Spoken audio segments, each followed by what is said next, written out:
They say that there's a first time for everything, and this will be my first time that I've had to call the police because of items that I found in the trash. Yes.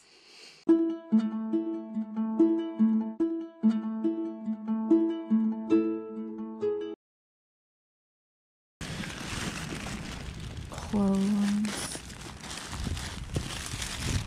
Okay, that has a purse in it.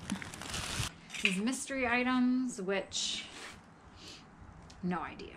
Oh, I wonder if this was made when he was in World War II, because the man that lived in the home was a veteran of World War II. I have no idea. This has a 197 on it. This doesn't have anything. You know, they called it trench art. So that was a clip of 2 items that I found while trash picking at one of my favorite trash picking homes. I initially thought that those items were trench art from World War II, knowing that the man that lived in the home, he was a World War II veteran. Well, after a little bit more research, I found out that it's not trench art, that those are actually authentic World War II Japanese cluster bombs. I'm not a bomb expert. I don't know a lot about ammunitions, munitions, submunitions. All I know is that I don't know if these are active, inert, what they are. And yeah, they've just been sitting in a corner of my house. So the police were called and they helped me to figure out if these items were safe or if I had been handling active, live World War II bombs. Anything else you're finding as well? I can't tell if they're...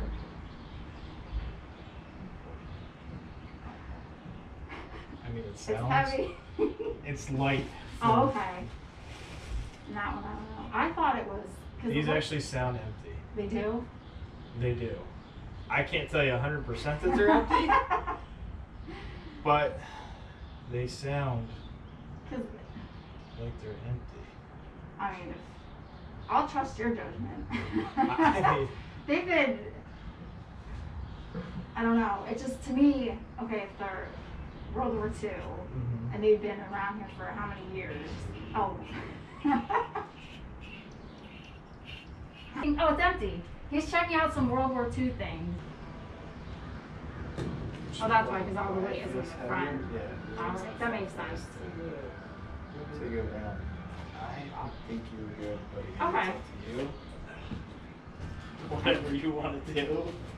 I think I'll go with your judgment, especially since that one's empty And I haven't blown up yet, so there you go, you're good. Just don't turn that 3. Right? Oh.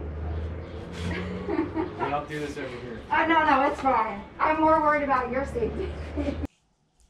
So yes, these little guys are safe. What an adventure. I always say you never know what you're going to find in the trash, and you never know what kind of adventure is going to happen here at Paper and Moose, and this proves it. The cop was so nice. I'm sure when he was told by the dispatcher, there's a female that has these things she found in the trash. Can you go take a look? He probably thought, well, this is one way to start my Monday. But really nice, friendly, and knowledgeable. You know, he didn't think it was weird. I think he liked being able to see these and help me out. So I had them sitting in a little box on my porch with some bubble wrap. Anyway, the first one that he looked, well, he felt both. And he said that they actually feel light. I don't know what these should feel normally. With heat, HEAT cluster bombs, what actually happens, now that I know these babies are safe, oh my gosh, is that the inside is filled with other little bombs, so to speak, and when they are shot through the air, the little bombs come out and scatter everywhere. You know, I'm sure that you've seen in films from World War II or movies, you have this thing that opens up and all these other little bombs drop out of it. These guys, which, you know, were very, very dangerous. But anyway, he opened this one first. You know, he said how they felt light and they felt empty. This one is definitely heavier. But as he told me later, it is because of the way that the weight is dispersed and then also the type of metal. It's a little bit thicker. So he opened up this one first. I gotta tell you, when he was unscrewing it, there's still that notion like, oh my gosh, you know, what are the odds? Granted, you know, these are from the 40s. The man most likely brought them back from his time in the military during World War II, because then, you know, soldiers brought back anything. They were chipping away parts of the fireplace at Hitler's Eagle's Nest, you know, taking items off of a dead enemy soldiers. They brought back home so many things, and that is why they are so popular, because now in war, you know, bringing back items is highly regulated, but back then it wasn't.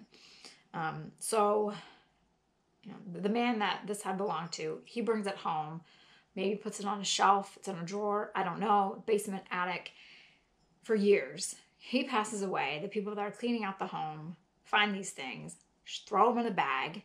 I take that bag, throw it in my car, trudge the bag up my stairs, and I'm digging through it. So the odds of these being active and igniting or going off were probably null. But there is that little thought in the back of your head, like, what if?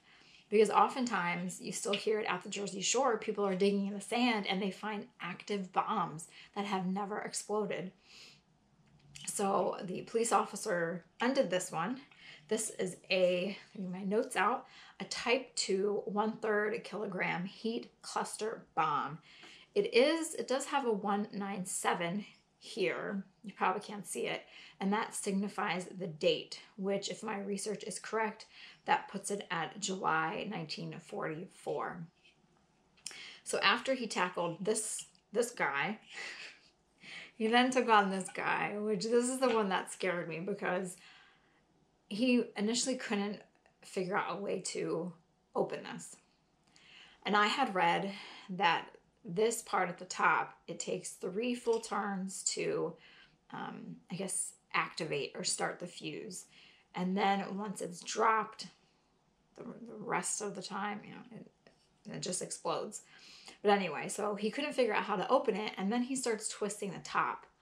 And I'm like, oh, oh my gosh. So he actually went out in my yard and untwisted the rest of it. Very, very tense moment. I was like, I do hope that nothing happens, because that would be awful. And so this one is also empty. It does have the Japanese markings. I don't know if you'd be able to see them, but they are there.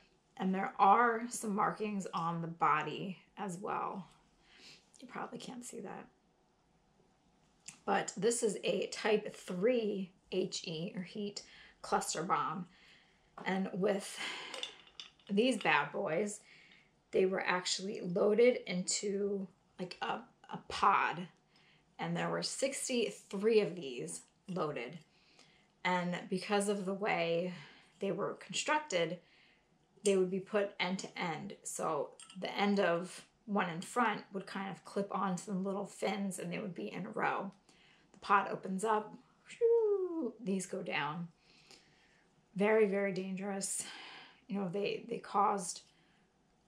wreaked havoc. And what happened was, the ones that did not detonate, they would be in the ground, you know, left over. And then you have people that are walking, they come along, find them, and you can imagine the rest. So when he was opening this one up, it was very, very nerve-wracking, as I said.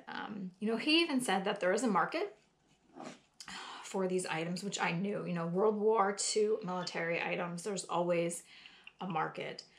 It looks like, from my research, these could be worth anywhere between $300 to $400 maybe even $500 a piece. Not allowed to sell these on eBay. I would have to go through, military collectors. Of course, if I brought this to the flea market, I would have no problem selling this to someone. Whether or not I would get the price that it's worth is a totally different thing. But I think for now, I will be keeping them for a little bit, especially this little guy, because he caused me so much stress and worry. As I was putting it into the box, I'm like, okay, don't turn the fin, don't turn it, just sit in there. So I'm going to be keeping these for a little bit. And then down the road, if I do decide to sell them, I'll most likely just sell this one, as I don't find it as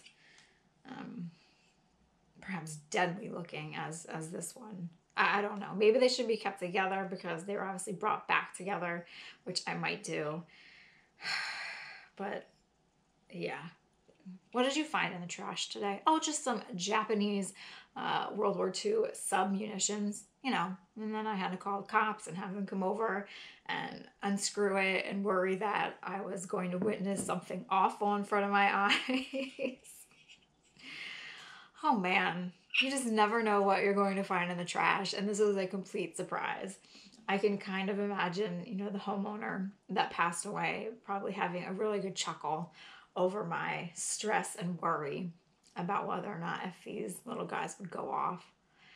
Ay caramba. Well, I hope you enjoyed this.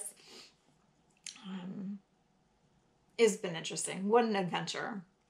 Never in my life would I have thought I would find bombs, cluster bombs in the trash. But as I always say, you never know what you're going to find in the trash, and this proves it. So thank you all for watching. Hope that you enjoyed this. If you did, be sure to hit that subscribe button. It greatly helps me out in growing my channel. If you have fellow, family members, friends that enjoy World War II and World War II militaria, and they would be thrilled to see this type of find found in the trash, then definitely pass along this video to them.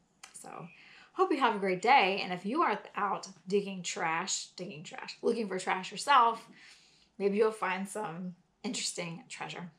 Thanks for watching. Have a great day and see you all next time.